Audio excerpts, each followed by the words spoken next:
স্বাগত দীপ্ত সংবাদে, সাথে আছে আমি কাজী আসিফুজ্জামান।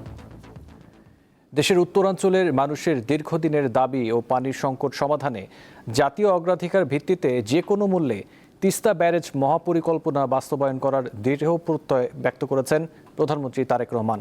সেই সাথে নারীর ক্ষমতায়ন, শিক্ষা, স্বাস্থ্য, কৃষি, প্রতিরক্ষায় বিনিয়োগ এবং পুঁজিবাজারকে স্থিতিশীল করা হবে বলেও জানিয়েছেন তিনি।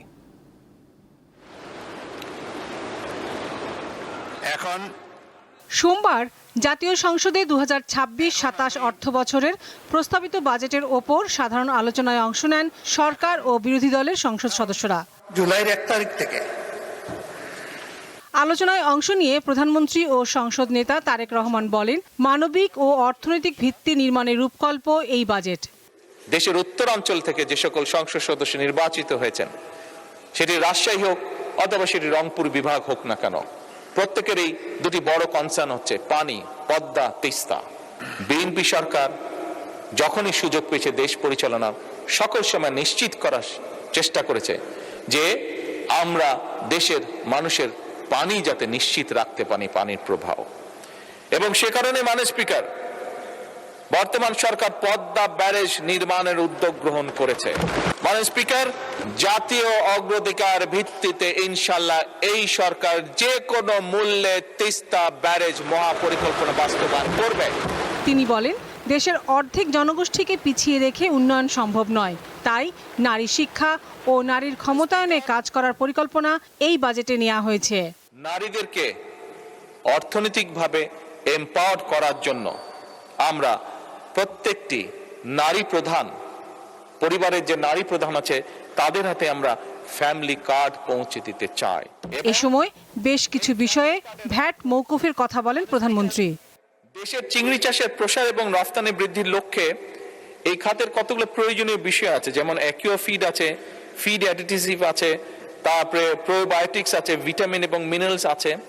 এটার আমদানিতে যে সমুদায় এই শুল্কগুলো সম্পূর্ণভাবে ভ্যাট এবং শুল্কগুলো প্রত্যাহার করার জন্য আমি অনুরোধ জানাচ্ছি মাননীয় অর্থমন্ত্রীকে।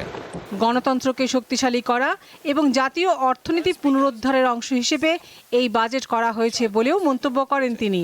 দেশের ইতিহাসে এবারে কিন্তু প্রথমবারের মতন সরকার বাজেটে 500 কোটি টাকার একটি বাজেট রেখেছে স্টার্ট আপ ফান্ডিং এর জন্য। লাবণী গুহ, দীপ্ত সংবাদ, ঢাকা। বাজেট ঘাটতি মেটাতে পাচার হওয়া টাকা ফিরিয়ে আনার পরামর্শ দিয়েছেন জাতীয় সংসদের বিরোধী দলীয় নেতা শফিকুর রহমান।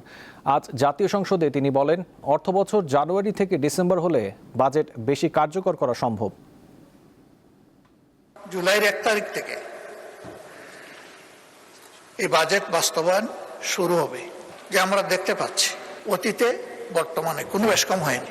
এটা জুলাই টু জুন হওয়ার কারণে এবং শেষের দিকটা বন্যা দুর্যোগ থাকার কারণে তাড়াহুড়া করে অর্থ ছাড়া হয়। সারা 10 মাসে 42%, আর এই সময় আরো 42% থেকে যা হয় পুরোপুরি। পরে এখানে অপচয় এবং লুটপাটের দুয়ার উন্মুক্ত হয়ে যায়। ফিসকাল ইয়ারটা আমাদের ক্যালেন্ডার ইয়ারের সাথে মিলিয়ে দেওয়া হবে,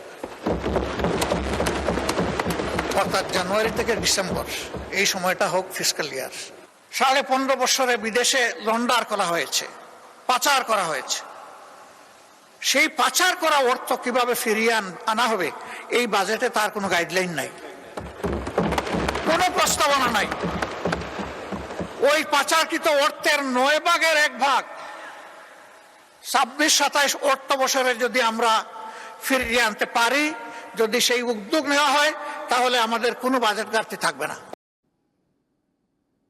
21 পদকপ্রাপ্ত বরেণ্য চিত্রশিল্পী মুস্তফা মনোয়ার মারা গেছেন। সকাল 8:30টায় রাজধানীর একটি হাসপাতালে 90 বছর বয়সে তার জীবনাবসান হয়। বাংলাদেশের পাপেটম্যান হিসেবে খ্যাত শিল্পী মুস্তফা মনোয়ার দীর্ঘদিন ধরে নিউমোনিয়া ও প্রোস্টেট ক্যান্সারে ভুগছিলেন। তার ছেলে সাদাত মনোয়ার গণমাধ্যমকে জানিয়েছেন, আগামীকাল শ্রদ্ধা নিবেদনের জন্য তার বাবার মরদেহ কেন্দ্রীয় শহীদ মিনারে নেওয়া হবে।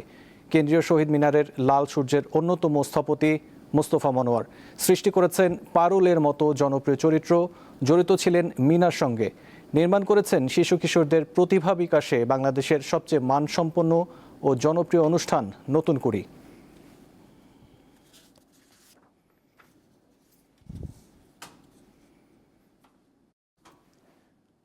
দেশের উত্তরাঞ্চলে নদ নদীর পানি বৃদ্ধি অব্যাহত রয়েছে, ফলে লালমনিরহাট, নীলফামারী ও রংপুরে অনেক নিচু এলাকা তলিয়ে গেছে, ডুবে গেছে বহু ফসলি জমি। এই অবস্থায় বড় ধরনের বন্যার আশঙ্কা করা হচ্ছে। পানির চাপ কমাতে তিস্তা ব্যারেজের সবকটি জলকপাট খুলে দেওয়া হয়েছে।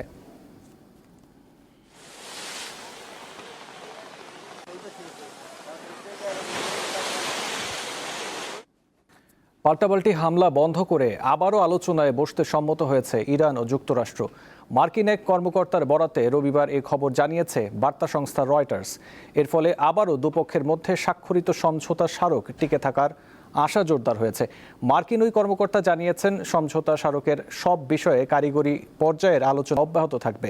আপাতত উভয় পক্ষ সামরিক পদক্ষেপ থেকে বিরতি থাকবে এবং হরমুজ প্রণালীতে জাহাজ অবাধে চলাচল করতে পারবে। যুক্তরাষ্ট্রভিত্তিক সংবাদ মাধ্যম অ্যাক্সিওসের খবরে বলা হয়েছে, মঙ্গলবার কাতারে পুনরায় আলোচনা শুরু হবে।